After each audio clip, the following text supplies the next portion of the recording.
बस 5 सेकंड की गुस्से की आंधी, एक जल्दबाजी में लिया गया फैसला और रिश्तों की डोर टूट जाती है। बाद में बस यही सवाल सताता रहता है, मैं ऐसा कैसे कर सकता था? जवाब साफ है, आप खुद पर काबू खो बैठे, अपनी ही सही समझ में डूब गए। सच ये है कि जब ज्यादा भावनाओं के बहकावे में आ जाते हैं तो हम आजाद नहीं बल्कि अपनी ही भावनाओं के कैदी बन जाते हैं। अपनी जिंदगी को फिर से पटरी पर लाना है तो सबसे पहले उस शख्स पर काबू पाएं जो आपको नियंत्रित करता है, आपकी अपनी भावनाएं। आइए मिलकर इस सफर पर चलते हैं। कितनी बार आपने कहा होगा, यह बात नहीं कहनी चाहिए थी? कितनी बार गुस्से में, जल्दबाजी में, कड़े शब्दों के लिए पछताया होगा? आपको अंदर ही अंदर पता था कि आप ऐसा कहना नहीं चाहते थे, मगर तब तक बहुत देर हो चुकी होती है, नुकसान हो चुका होता है। बस कुछ पलों की लापरवाही में आपने अपनी जिंदगी की कमान किसी और के हाथों में सौंप दी होती है। यहीं पर बहुत लोग अपनी राह भटक जाते हैं। वो खुद को आजाद समझते हैं, लेकिन असल में अपनी ही भावनाओं के गुलाम हैं। कोई चिढ़ाए तो जवाब देते हैं, काम ना बने तो हार मान लेते हैं, डर लगे तो पीछे हट जाते हैं। और फिर एक दिन एहसास होता है कि फैसले आप नहीं, आपकी भावनाएं ले रही हैं। आप एक बेकाबू गाड़ी में सवार हैं जो भावनाओं के उतार चढ़ाव के साथ बर्बादी की ओर बढ़ रही है। आप इस गुलामी के लिए नहीं पैदा हुए। भावनाएं मालिक नहीं, औजार हैं। हुकूमत करने वाले नहीं, मददगार हैं। अगर आप उन पर काबू नहीं रखते तो आप उनकी गुलामी करेंगे। कोई बीच का रास्ता नहीं है। मुझे भी अपनी जवानी में ऐसा ही एक वाकया याद आता है जो मेरी पूरी मेहनत पर पानी फिर सकता था। एक एडिटर ने मेरी रचनाओं को सार्वजनिक तौर पर नासमझ और अवास्तविक कहा था। उस वक्त मेरा खून खौल उठा, हाथ कांपने लगे और एक आवाज कह रही थी, जवाब दो, उसे सबक सिखाओ, साबित करो कि वो गलत है। लेकिन एक और ताकत थी जो मुझे रोक रही थी। मैंने गहरी सांस ली और शांत रहा। घर जाकर मैंने लिखा। उस आलोचना को मैंने ईंधन बनाया और उसी लिखाई से मेरा एक बेहतरीन निबंध निकला जिसने मुझे कार्नेगी तक का रास्ता दिखाया। अगर मैं उस वक्त गुस्से में आकर जवाब देता, शायद आज कोई मुझे जानता भी ना होता। जिंदगी में मजबूत लोग वो नहीं होते जो कम महसूस करते हैं, बल्कि वो होते हैं जो बेहतर चुनाव करते हैं, जो अपमान, अन्याय या निराशा के सामने जवाब देने से पहले सोचते हैं, जो अपने दिमाग को फिल्टर की तरह इस्तेमाल करते हैं, गूंज की तरह नहीं, जो समझते हैं कि हर हमले का जवाब देना जरूरी नहीं, हर भावना को दिखाना जरूरी नहीं। सोचिए, आपने अपनी जिंदगी में कितने फैसले सिर्फ भावनाओं के बहकावे में लिए हैं। कितनी बार पछताया है कि आपके काम आपके असली स्वभाव को नहीं दिखाते थे। शायद आप गुस्से में नौकरी छोड़ आए होंगे, बाद में पता चला होगा कि बातचीत से काम चल सकता था। शायद किसी प्यारे से दूर हो गए होंगे क्योंकि अहंकार हावी हो गया होगा। शायद किसी काम को छोड़ दिया होगा क्योंकि डर ने आपको रोक लिया होगा। आप अकेले नहीं हैं। ज्यादातर लोग ऐसे ही जीते हैं। समस्या महसूस करना नहीं बल्कि भावनाओं के आगे झुक जाना है। जिंदगी आपको परखेगी, विरोध करेगी, आपका अहंकार ठेस पहुंचाएगी, आपका सब्र परखेगी। ये तो होना ही है। लेकिन जो रोका जा सकता है और बेहद जरूरी है वो है आपका जवाब। जब कोई आपको चुनौती दे तो आप जवाब देते हैं या शांत रहते हैं? जब सब कुछ टूटता दिखे तो आप घबरा जाते हैं या शांत होकर कोई योजना बनाते हैं? जब डर सताए तो आप घुटने टेक देते हैं या सामना करते हैं? एक छोटा सा विराम, एक गहरी सांस, बोलने से पहले एक कदम पीछे हटना, ये सम्मान और पछतावे बनाने और तोड़ने, रूढ़ियों को जारी रखने या कमान संभालने के बीच का फर्क हो सकता है। एक युद्ध के मैदान में सेनापति की तरह सोचिए। वो हर गोली के जवाब में गोली नहीं चला सकता। वो देखता है, गणना करता है, उपयुक्त समय का इंतजार करता है, क्योंकि वो जानता है कि हर गलत जवाब जानलेवा हो सकता है। आप भी एक युद्ध के मैदान में हैं। ये युद्ध आपकी शांति, आपकी गरिमा, आपके भविष्य के लिए है। और मैं कहता हूं कि भावनाओं पर काबू पाना कोई जन्मजात गुण नहीं, बल्कि एक फैसला है, एक ऐसी क्षमता जो विकसित होती है। और जितना ज्यादा आप अभ्यास करेंगे उतना ही ये स्वाभाविक हो जाएगा। आपको बेरहम नहीं, दृढ़ होना है। आपको अपनी भावनाओं को छिपाना नहीं, बल्कि उनके साथ क्या करना है ये तय करना है। अगर आपका जीवन भावनाओं के आगे झुकने से भरा रहा है तो अब इसे बदलने का वक्त आ गया है।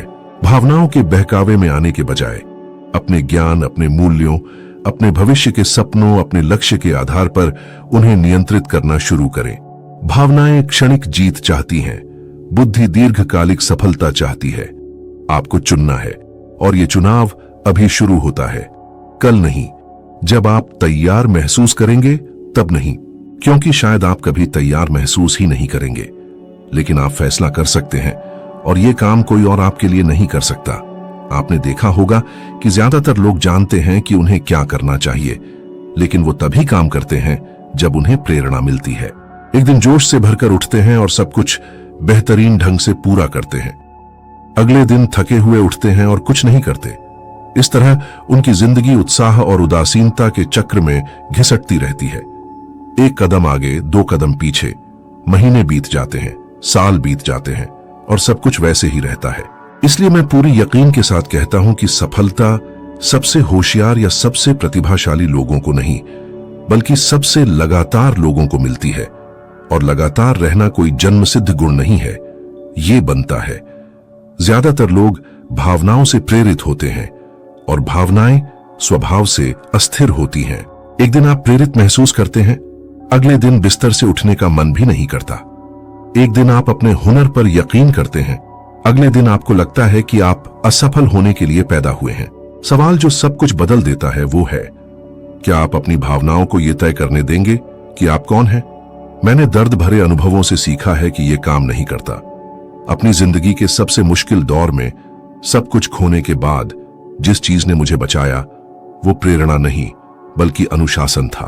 बिना मन किए भी उसी समय उठने का अनुशासन, बिना प्रेरणा के भी रोज लिखने का अनुशासन, अपने मनोभावों के नहीं बल्कि अपने सिद्धांतों का पालन करने का अनुशासन। अपनी जिंदगी बदलना चाहते हैं तो समझ लीजिए, इच्छा शक्ति एक ऐश है, नियमितता एक जरूरत है।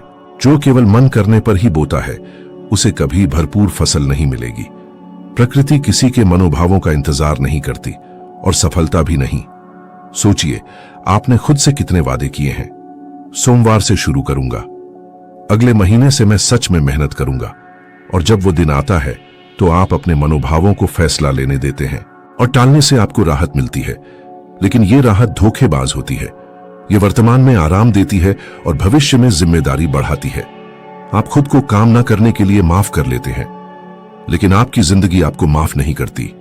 वो पूछताछ करती है, गंवाए मौकों के रूप में, कम होती आत्मसम्मान के रूप में, पीछे छूट रहे होने के असहज एहसास के रूप में। अब देखिए, एक ऐसे आदमी की कल्पना कीजिए जो रोज एक साधारण लेकिन दृढ़ दिनचर्या का पालन करने का फैसला करता है। वो उसी समय उठता है, वो अपने शरीर का ध्यान रखता है, वो अपने दिमाग को पोषित करता है, वो लगातार काम करता है। वो प्रेरणा का इंतजार नहीं करता, क्योंकि वो समझता है कि प्रेरणा काम करने से पैदा होती है, शुरू करने के बाद इच्छा शक्ति आती है। इसके उलट नहीं, ये आदमी समय के साथ भरोसेमंद बन जाता है, पहले खुद के लिए फिर दूसरों के लिए। लोग उसका आदर करने लगते हैं क्योंकि उन्हें पता चलता है कि वो बिना मन किए भी काम करता है। और ये असामान्य है, ये प्रशंसनीय है, ये शक्तिशाली है। थॉमस एडिसन, जिन्होंने अपनी खोजों से दुनिया बदल दी, हर रोज प्रेरणा से काम नहीं करते थे। उनकी एक दिनचर्या थी। इलेक्ट्रिक बल्ब बनाने से पहले उन्होंने 1000 से ज्यादा असफल प्रयोग किए। और जब उनसे पूछा गया कि क्या वो निराश नहीं हुए, तो उन्होंने कहा, मैंने असफल नहीं हुआ, मैंने सिर्फ 1000 ऐसे तरीके ढूंढ निकाले जो काम नहीं करते। और आप पहली ही निराशा पर हार मान लेते हैं, दूसरी रुकावट पर, या आप वो अनुशासन बनाने के लिए तैयार हैं जो किसी भी साधारण इंसान को महान बना दे। एक परीक्षण कीजिए, एक हफ्ते के लिए जागने का एक निश्चित समय चुनिए। चाहे आपकी नींद अच्छी हुई हो या बुरी, बस उठ जाइए। 3 जरूरी काम चुनिए और उन्हें कीजिए, चाहे मन हो या ना हो। दिन के अंत में सोचिए, महसूस कीजिए कि आप कैसा महसूस कर रहे हैं। देखिए कि आपका आत्मविश्वास कैसे बढ़ रहा है, क्योंकि खुद से किया गया वादा निभाने से बढ़कर कुछ नहीं होता। कुछ दिनों में आप असफल होंगे, जरूर होंगे, लेकिन ये उतना मायने नहीं रखता जितना कि आप उसके बाद क्या करते हैं। बिना किसी नाटकीयता के, बिना किसी शिकायत के फिर से उठिए, शुरू कीजिए। और ये निरंतरता ही आपकी पहचान बनाती है। ये वो है जो किसी ऐसे शख्स को बनाता है जिसका दुनिया आदर करती है, जो खुद पर काबू पा लेता है। वो नहीं जो कम महसूस करता है, वो है जो ज्यादा करता है, चाहे वो कैसा भी महसूस कर रहा हो। वो अपनी जिंदगी को भाग्य या प्रतिभा से नहीं, बल्कि लगातार मेहनत करने के कठिन रास्ते को चुनकर बदलता है। और ये रास्ता भले ही मुश्किल हो, वही एकमात्र रास्ता है जो वहां पहुंचाता है जहां सभी पहुंचना चाहते हैं। आपने देखा होगा कि सबसे ज्यादा सम्मानित लोग शायद ही कभी चिल्लाते हैं। रुके और सोचिए, एक भीड़भाड़ वाली जगह में जब सभी एक साथ बोल रहे होते हैं, कौन वाकई माहौल पर हावी होता है? सबसे ज्यादा शोर करने वाला नहीं, वो जो कम बोलता है लेकिन दृढ़ता से, जो शांत रहता है जबकि दूसरे अपना आपा खो देते हैं, जो चुपचाप देखता है लेकिन जब वो बोलता है उसकी हर बात का वजन होता है। आवाज पर काबू खुद पर काबू का सीधा प्रतिबिंब है, क्योंकि जिसे सुना जाने के लिए चिल्लाना पड़ता है वो हार चुका होता है, वो भावनाओं के आगे झुक चुका होता है, वो कुछ साबित करने की जरूरत के आगे झुक चुका होता है। और कोई उसका आदर नहीं करता जो आदर पाने के लिए बेताब है। मैंने ये अपनी आंखों के सामने होता देखा है। एक बार मैं शिकागो में प्रभावशाली व्यापारियों की एक मीटिंग में गया था। दो लोग एक अहम कॉन्ट्रैक्ट के लिए लड़ रहे थे। एक अपनी आक्रामकता, ऊंची आवाज और दबंग रवैये के लिए जाना जाता था। वो ऐसे बोल रहा था जैसे वो दूसरे को शब्दों से कुचलना चाहता है। दूसरा बड़ा और संयमित ध्यान से सुन रहा था। जब उसने बोला तो वो शांति से बोला, कुछ ही वाक्य, लेकिन उनमें से हर एक वाक्य पहले की सारी चीखों से ज्यादा भारी था। नतीजा, उसने कॉन्ट्रैक्ट पा लिया और सभी की प्रशंसा के साथ कमरे से बाहर निकल गया, बिना उत्तेजित हुए, बिना बदले हुए, क्योंकि असली अधिकार को अपनी आवाज नहीं उठानी पड़ती, वह सुनने वालों के मन में सम्मान पैदा करती है। ये कम लोग समझते हैं, आवाज का अंदाज महत्वपूर्ण बातों से भी ज्यादा ताकतवर होता है। आप सही हो सकते हैं, लेकिन अगर आप एक जिद्दी बच्चे की तरह बोलते हैं तो कोई आपको गंभीरता से नहीं लेगा। आपके पास तर्क हो सकते हैं, लेकिन अगर आप चिल्लाते हैं तो आप कमजोर लगेंगे। चिल्लाना काबू खोने की आवाज है। चुप्पी अच्छी तरह से इस्तेमाल की जाए तो ताकत का प्रतीक है।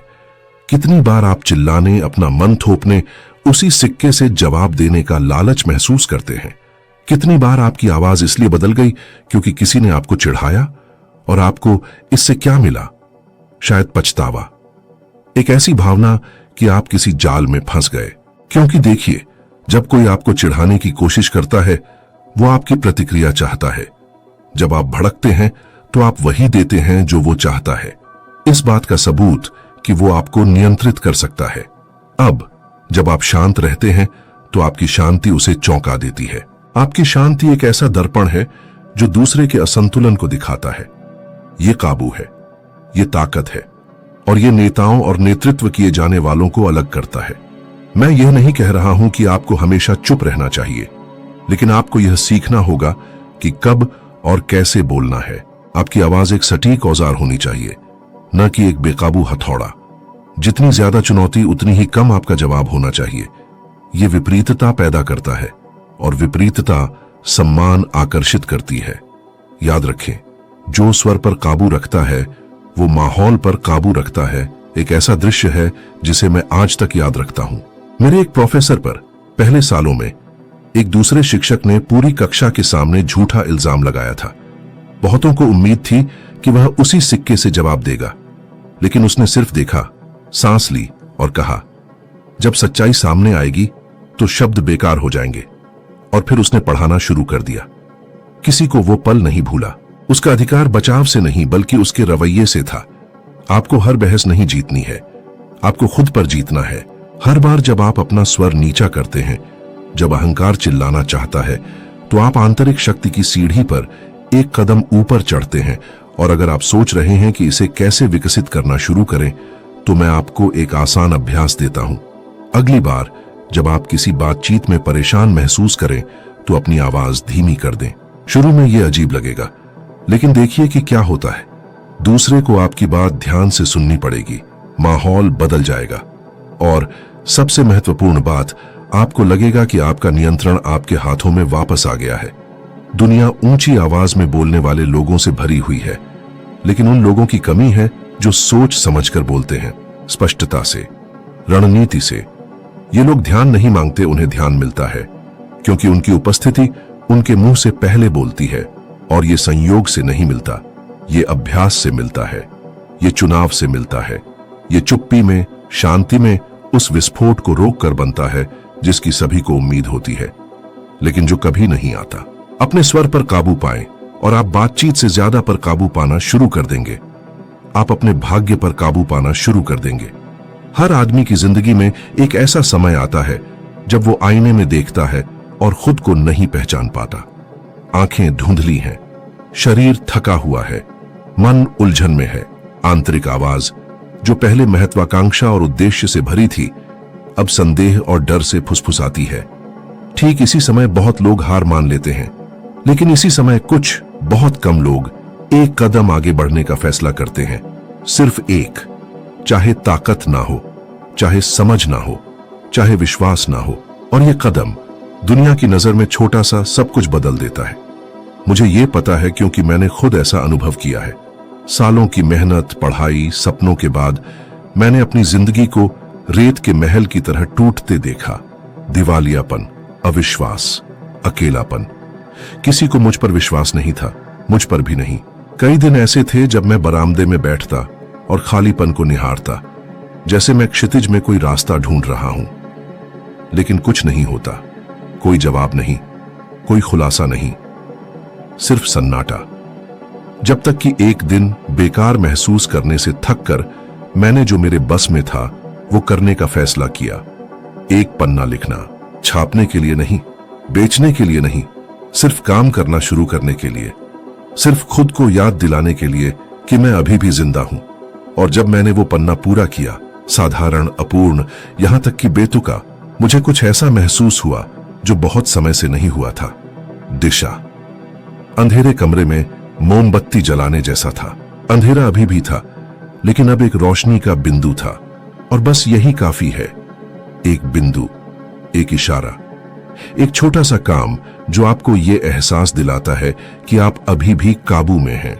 ज्यादातर लोग काम करने के लिए इच्छा शक्ति का इंतजार करते हैं, ऊर्जा का इंतजार करते हैं, एक स्पष्ट योजना का इंतजार करते हैं, सहारे का इंतजार करते हैं, लेकिन उन्हें यह एहसास नहीं होता कि यह समय नहीं आता, क्योंकि इच्छा शक्ति काम करने के बाद आती है।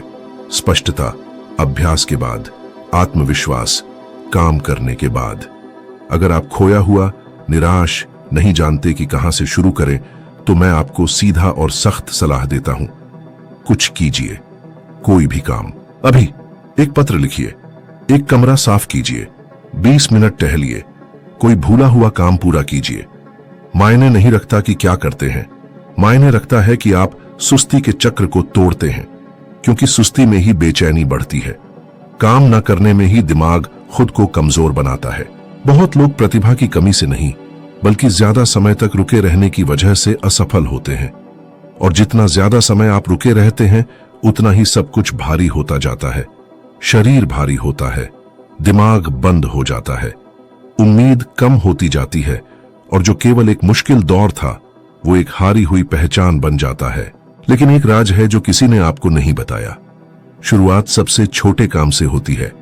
ये भव्य नहीं होता, ये महाकाव्य नहीं होता, ये खामोश होता है, ये निजी होता है, ये आपका होता है। ये प्यास के दिनों के बाद पानी का पहला घूंट है, वो पहला कदम जो कुछ नहीं सुलझाता, लेकिन सब कुछ बदल देता है। मैं चाहता हूं कि आप एक पल रुकें और अपनी जिंदगी को देखें। कौन सा क्षेत्र बदलाव की सबसे ज्यादा मांग कर रहा है? आपका स्वास्थ्य, आपके पैसे, आपका आत्मसम्मान, समय के साथ आपका रिश्ता? सब कुछ एक साथ बदलने की कोशिश ना करें, यह सिर्फ ज्यादा निराशा पैदा करता है। एक बिंदु चुनिए, सिर्फ एक, और उस पर काम कीजिए आज। यह एक ऐसी चुनौती है जो आपके लिए एक बड़ा बदलाव ला सकती है।